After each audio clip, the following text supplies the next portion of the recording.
what game you expecting then, Connor, at Portman Road? Norwich in terrible form, Ipswich get a bit better. Have got some good results recently?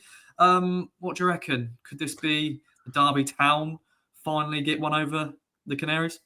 I think it's the best chance Ipswich have had for a while. I know people talk about the last time, we spoke about it actually before we came on here, and I'd almost painted in my head that Norwich were in bad form heading into that one, but actually, and we kind of looked at it before, they'd won 4 of their 6 before that game, so they were in a considerably better form than they're heading into this derby in.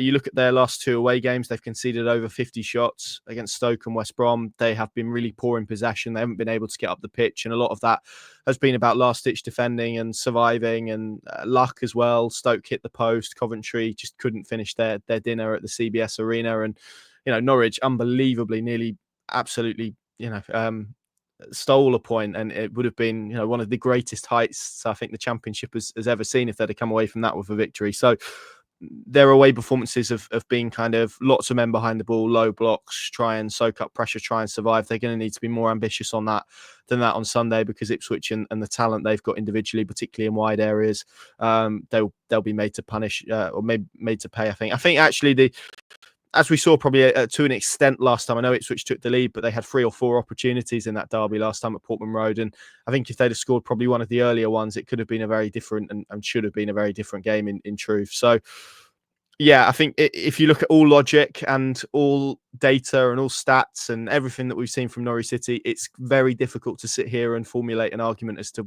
how or why or a route to Norwich City winning this.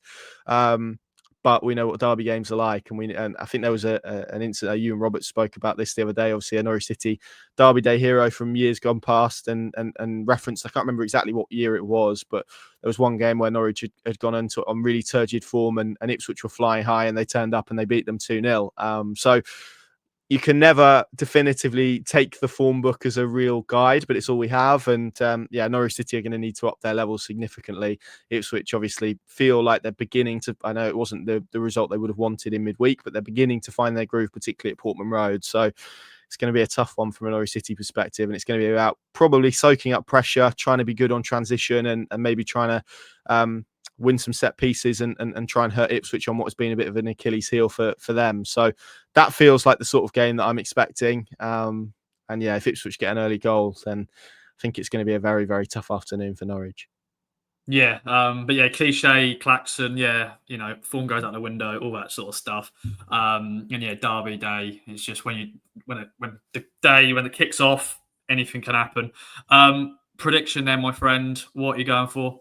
I've sort of dreaded this to be honest over the last few days. My head tells me that it's going to be very difficult for Norwich, and that this probably is the time for Ipswich. Of course, it would be remiss of me to come on here as someone from a Norwich City talking point and predict a bad East Anglian derby day. So I'll say that Norwich City somehow, with their backs against the wall, find something and manage to leave Portman Road with a point. So I'll go for a 1-1 score draw. But even that feels quite optimistic from where Norwich City are starting or the starting point that Norwich City are heading into this derby with. So yeah, my head says that it's going to be probably a day for those of a blue and white persuasion rather than yellow and green. But I sincerely hope I'm wrong on that part, as I'm sure you hope I'm right on that.